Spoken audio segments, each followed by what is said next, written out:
Hey y'all! Hey guys! So we are back with another topic for tonight. Once again. Before we dive in, guys, I am gonna do a trigger warning for this one. We are gonna go a little deep, and we're gonna talk about some topics that may be a little sensitive, but we're gonna get through them. We're gonna hear what everybody have to say. Of course, y'all, we got my audience here tonight. Full house. Yes, y'all, we got a full house. Y'all will be hearing from them. Of course, y'all all know it is no holds bar over here. What you say is what you think. You can say it however you want, and let's have this conversation. So, tonight's conversation, first topic, we're going to dive into what everybody wants to abbreviate as DV. Domestic violence. So the topic for tonight, Evelyn, we're going to start off is what makes y'all niggas and bitches put y'all hands on people when y'all are in relationships? And then the other half to that question is going to be, once you are a victim of domestic violence, what makes you stay?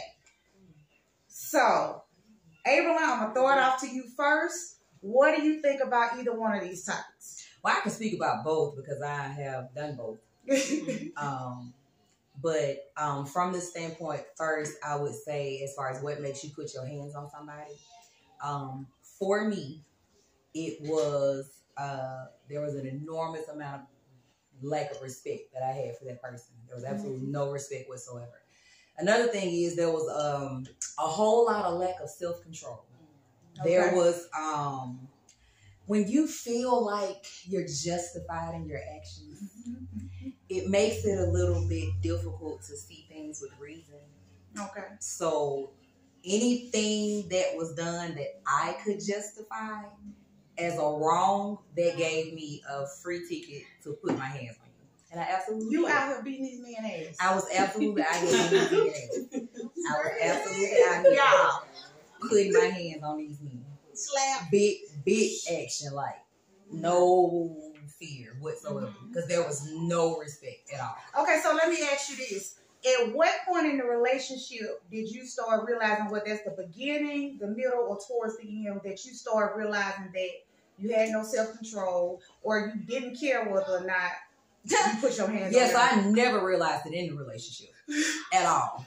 That didn't come until years after a growth and reflection and looking back on it, and it was like, hey, you know, you was really disrespectful. Put your hands on these people. But in the moment, I absolutely felt like I was completely right. I never regretted it at all whatsoever. At that time, I'm like, say something else, I'm gonna do it again. It was very justified because I never felt like I initiated anything. So once you initiate, I'm gonna go ahead and finish everything up. Okay. So yeah, it was a lack of self-control, and I just think that people kind of lose sight of themselves in the moment, and I think that disrespect kind of pulls something out of people. I don't know if it's an insecurity or if it's a weakness being displayed, but whatever the case may be, that level of disrespect that makes you feel like you have no other option but to put your hands on somebody, because it does feel great. Well, I'm gonna be honest, like, and it's not okay, but like when you're very, very filled with all of that anger and the negative energy, and then the person who's making you feel that way, you have the opportunity to release that on him, and this is very terrible. I'm not advising nobody to do this. I'm just saying this is what was going through my mind. It felt absolutely great to release that anger and cause you harm.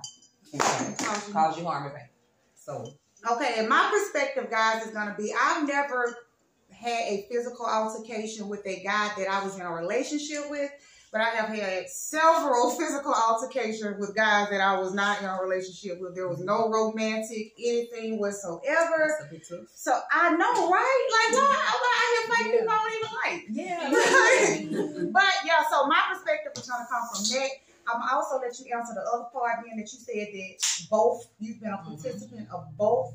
So once someone puts their hand on you in a relationship, what makes you or justifies your action to stay after that first initial incident?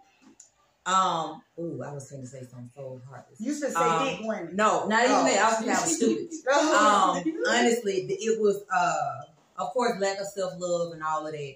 You can preach that all day. I come from a great support system and all of that, and none of that shit fucking mattered when you were in the actual moment.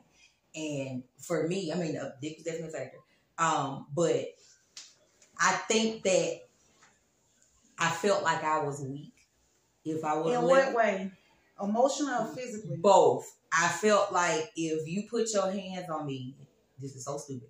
I felt like if you put your hands on me and I left, I felt like you won. I used to feel like, you know what I'm saying, you done got me to the point where you done ran me off. So now I'm finna stay here and I'm finna fight. That was my concept at the time, was to stay here and fight so you'll know that you didn't necessarily run me off. So it was real stupid, but. So when you say you wanted to stay is that at that point is a competition to make your life hell because you put your hands on me, or competition in the matter of to see if you will ever do it after? I think it was a little bit of both. I wanted to make sure that I got some form of revenge back somewhat. And then too, there was a factor as well. You know, anger is a passing emotion. I agree. And I agree. You know, when you in the moment and you know stuff going on, and you be like, "Oh, I'm gonna kill this nigga and everything." Yeah, that's that. But once that emotion passes and all of the other good things start rushing back in, you start getting confused and conflicted as far as, well, yeah, he did all these terrible things, and then you start blaming yourself. Well, you know, I did strike that nigga up. I did call him a bitch ass nigga. So you kind of start holding yourself accountable in ways like, well, I'm not perfect. You know, I did some things. I started that. So you start kind of putting yourself on that level like, well, both of us was wrong. Yeah, so it makes it hard to hold them completely accountable when you're trying to bring fault to yourself as well. So I could never just be like, oh, wait, this nigga hit me. And I'm like, well, yeah, I did kind of do this too. So it was excuse after excuse after excuse. At the end of the day, it boiled down to, I think I didn't want to lose the relationship because of what I invested into it, the amount of time that I had with it, the embarrassment from, you know what I'm saying, talking shit to other hoes. Like, it was so many complex factors of why I wanted to stay, and absolutely none of them made sense. There was no reason whatsoever why I should have logically stayed in that relationship. But I absolutely did. I stayed in it for a very long time, too. And let me ask this, too, y'all. Is it, because I do believe that once you've experienced domestic violence, that it's most likely that you'll probably tolerate it in another relationship? Do you feel that way? Or if it's something that you would look for? Or if it's kind of just like, I'm almost expecting to go through it? Like, I don't think that's a fair statement. I think that with anything in life, you're going to continue to go through it again until you learn your lesson. So it's a matter of fact of, if that nigga beat your ass that first time, it's a whole lot of bitches that learn that first time. It's a whole bunch of them, but it's a lot of them that don't. So it's still your vetting process. You're still choosing. I'm so sorry. You are absolutely choosing the men that's beating your ass. 100%. You're absolutely choosing them. So until you learn what it is about you that keeps attracting abusive men, and what it is about you that likes that gets your wheels going, until you learn that, you're going to continue to go through it over and over and over again. So it don't take everybody 5, 10, 15 times. Some people get it the first time. I think it's just a matter of how you know when you get tired. When you're tired, that's when a change is going to come. But if you're not tired, if there's still benefits, if the consequences aren't great enough for you to stop and make a change, you're absolutely going to change. And that's the part where I'm going to be honest, y'all. That's the part where I kind of question and challenge people who do say that they stay for the fact of financial, love, kids, stability. Yes. Because at that point, although you now realize there's I'm doing some things that I think that I shouldn't be doing as it relates to the choices I'm making. Once you realize that point, in my opinion, I feel like nothing else should come before the priority of removing yourself or not going back into that particular relationship. What's more important? What is more important is staying, is explaining, is preparing, is all of these things more important? Because in my eyes, this is how I look at it. The longer you stay and prepare for your exit, the easier it is for things to convince you to stay. So my initial thought is to remove myself first, and then whatever I got to do in the process of it, let that happen. Let that be the inconvenience versus my dignity, my ego, my self-love. All of those things really, really matter, and you need to be mindful that although now I'm aware, hey, I'm aware that I shouldn't be doing this. But that's a lot easier said than done when you have people who are completely dependent on these relationships. Is, you know what I'm saying, somebody paying for something, somebody got names on stuff, you know, whatever the case may be. You gotta get to the point to where you kind of don't give a fuck about any of those things anymore. Or if those things are more important, which I can understand, then you're gonna kind of have to shut the fuck up. If that's the case, absolutely. If you're saying that, okay, well, I need these things, I need this stability, I need this, you are absolutely right. I absolutely understand. And if that's the priority, if you saying you gotta thug it out, everybody gotta thug it out, tough it out a little bit in order to get through something. So if that's the case, then you kind of need to be, it's kind of like letting a nigga cheat in peace. If you know you ain't going nowhere, shut the fuck up and let him cheat. If you know that these things are more important, and this is what you have to do in order to get somewhere, then that kind of comes with it. You're choosing that. You're choosing that. But just like you could choose to be a broke bum under the bridge. Because you can't take it no more and you ain't got nothing else. This man control everything. He got his name on everything. He got all the money and everything. You can choose to go live and be a bum under the bridge. You absolutely can choose that and be. It's not favorable, but that is totally a freaking option. It's your priority. Your household stability, whatever the case may be more important, and that's understandable. But understand that if you're choosing that, then that bill being paid might come with a little hook on Friday. That's not okay. I went through this. I've gone through it, and that's why I'm speaking from, because I absolutely understand that I couldn't get shit in my name. Right. I couldn't get nothing in my name. I couldn't do my credit fucked up. I don't want to go back and stay with my mom and dad. So I'm finna sit here and we finna tear this bitch up just because power in your name. I did it. Mike say go be off. Yeah, absolutely. Yeah, yours gonna be off when he hits you too hard. Absolutely. It's a priority factor. And it seems unreasonable, but at the end of the day, when you get tired, you get tired. Now let me ask you this, because I am one female, although I wasn't in a relation, I am one that have hit and 70% believe in hitting only when defending yourself when it comes to the opposite sex. Right, y'all are crazy out here. So being that you was in a relationship, well, let me ask you this. Were there multiple relationships where you were putting your hands on the guy? One and done. Yours? Yeah. One and done. One and done. With me putting my hands, I'll say both. It was one relationship where I was putting my hands on the guy, and then it was another relationship where we was tearing each other up. Well, I was losing, but I was trying.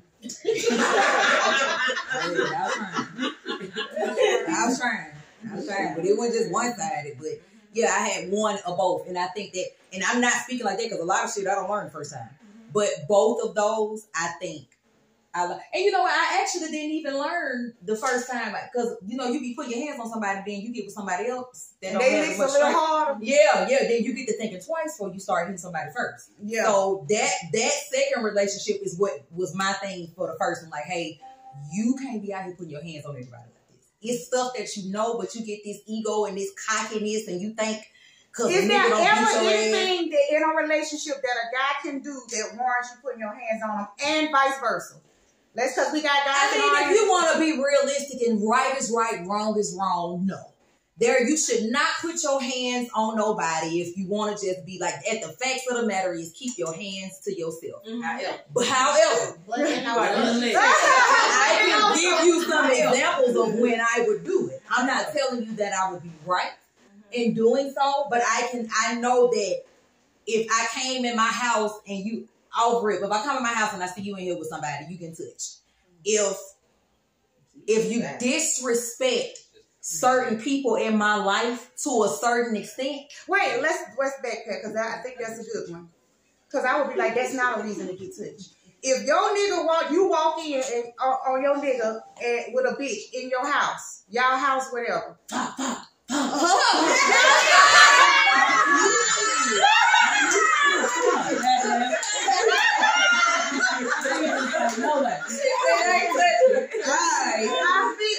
That's the ultimate level of disrespect. That's beyond disrespect, and I think that's probably what it is. But who you going after though? I'm about that nigga every time. Unless I know her. Now, unless I know her. Y'all, my just too high. You saw that lace stuff. That lace on my damn head. Yeah, you knew it was somebody else. You knew it was a bitch staying here for sure. You saw that perfume, so you knew. But at the same time, y'all really would let that man know that he got y'all to that point. Absolutely. To me, it's almost like you would definitely know she got to get the hell out of here right now. But I would act so unbothered, y'all. You would never be able to get me to a point to where I don't know. I just feel like once your man has done the ultimate betrayal, you get no emotion from me. It's almost like you don't deserve it. You get no tears. You get no anger right now. And I can understand it. You get nothing from me right now until we're about to have a conversation, and then all those emotions come out. But starting off, I just feel like me, if a bitch right in there and she come in that door, and I come in there and I just go to swing, and she's automatic, she probably gonna sit there and laugh. And to me, it's almost like, it's not gonna be funny. It's like, I couldn't, I don't know. I just, Love is a fleeting emotion, and we normally equate the word fleeting with love, but anger is also a fleeting emotion. Yes. And if you have not learned at an early age how to diffuse, use conflict resolution, and know how to be emotionally intelligent, when you get grown, that shit, it's a no holds barred. Because now I ain't got to answer the mama when she tells what are the consequences? Ain't no consequence. The only consequence is like may the best person win. Yeah. Because sound like y'all got bill money. Absolutely. Oh yeah. Absolutely. And that's not even help either, because when you have bail money, you move different. You move a whole lot more confident when all you know is that I got to call you and tell you to go get the card and go. You move a whole lot different. You don't care nothing about that. I'm absolutely gonna probably, and now, like I said, I know you probably shouldn't, but in that moment, I'm gonna plead temporary insanity. I'm going to lose my shit. And maybe I'm just saying because in my mind, it hasn't happened before. But at the same time, I just always feel like never say what you won't do until you. That's very true. That's very true. But at the same time, y'all, I don't know. I just feel like a man, and you ain't gonna break me with your actions and your portrayal, and then turn around and break me mentally and emotionally all in the same moment. You're not gonna get that from me. You gotta do all of this, and we're gonna get the fuck on or whatever. But then once we had a conversation, then you will get all of those emotions and everything. Now I'm gonna give it to you every time. I'm gonna give it to you on every interaction and every. But at that point, okay, so at that point, if you gonna give it to him every time, and this is a relationship where there is physical altercations. Do you not think that will then be another physical altercation, or at this point you like, oh, well, if I ain't gave a fuck about the physical altercations before the cheating, why would I give a fuck about them afterwards? If anything, now they more warranted. I would honestly, at the end of the day, and I've never experienced it, but I believe, of course, my go-to would be to leave. You see what I'm saying? And that's probably why I'm gonna go in on you so hard, especially if I catch you on real. I'm gonna try to dismember your face to make sure I don't want you no more. I'm gonna make sure that I do this really, really, really bad, to where I don't want you no more.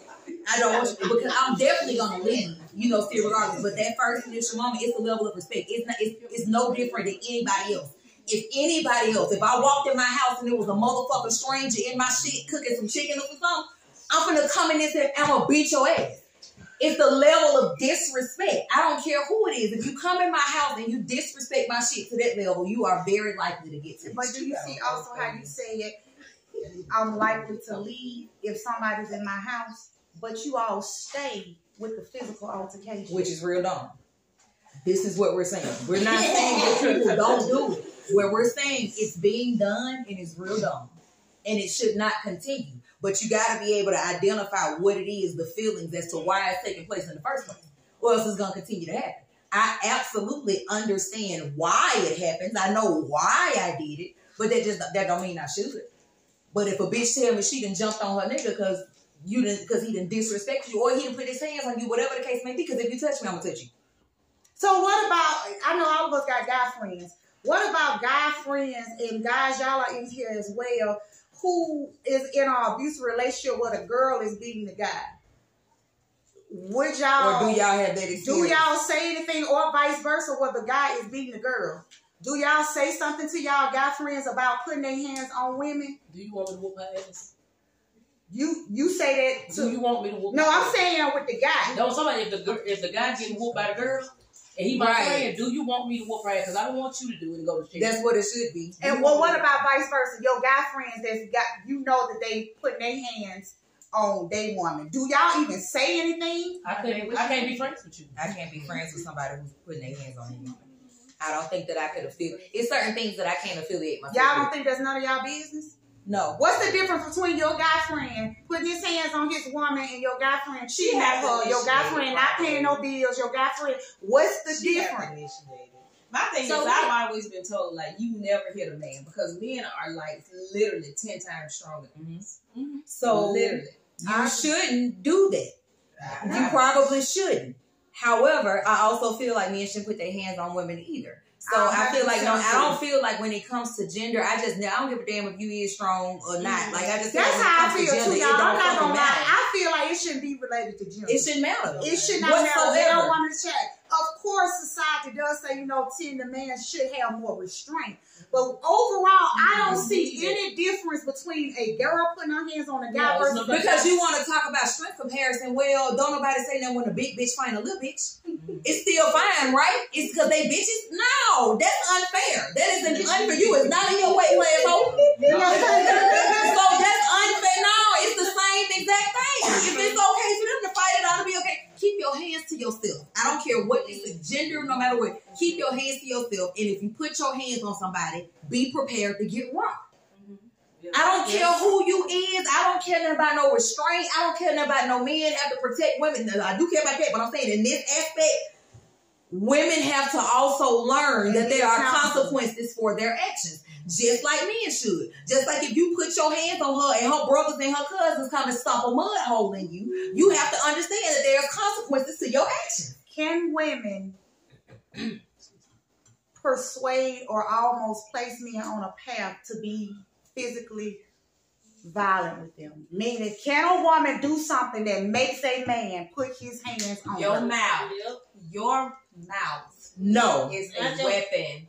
Your mouth is. It absolutely is. Your mouth. It absolutely is. But I do not believe that a mouth can make somebody do anything. It could. What a mouth can do, but what it can do is it can cause you to lose yourself. It can cause you to lose your self-control. But can't nobody make you do a damn thing, baby. Your mouth. And I know because my mouth done got me stopped. You're stopped it several times. And I used it as a weapon. I said some shit to a nigga. Mm-hmm.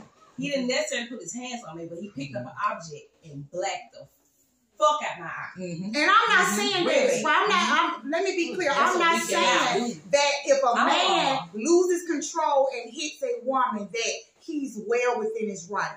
My question is just simply, can the woman provoke the man? Well, of course. Anybody can be. Anyone can be provoked to rape. Mm-hmm.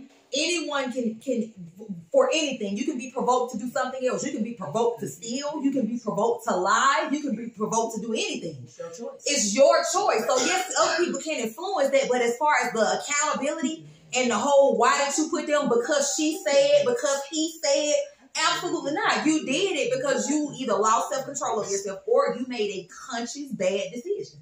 You decided to go and put your hands on somebody. Now, I know that, like I said, once again, disrespect.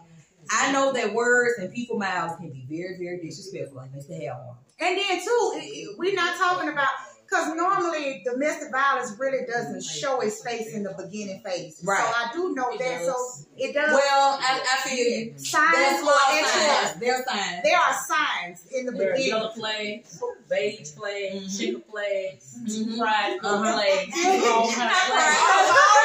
Red flags, yeah, there be all kinds of flags. about plenty of smoke before the fire. They're like a microaggression. We choose to ignore certain things. And when something trigger you, you know, I believe the God in us, he give us, you know, like, hey, you ain't just notice that. And you're like, oh, that was nothing. It was something. Right. So Every time. we just chose to ignore it. And then when we don't set boundaries for ourselves and let people know off the rip that I am not going to accept this. This is not okay. Like, I don't deal with hollering.